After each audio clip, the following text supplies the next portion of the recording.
You ask Tiger to solve. This deals with linear equations with one unknown. The final result is 8 equals 14 over 5.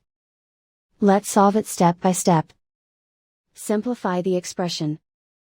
Group like terms. Simplify the arithmetic.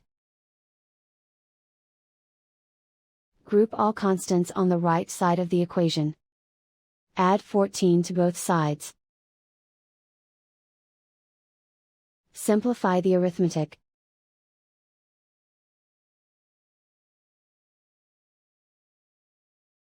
Isolate the a. Divide both sides by 5.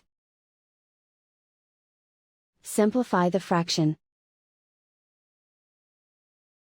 And so the final result is a equals 14 over 5.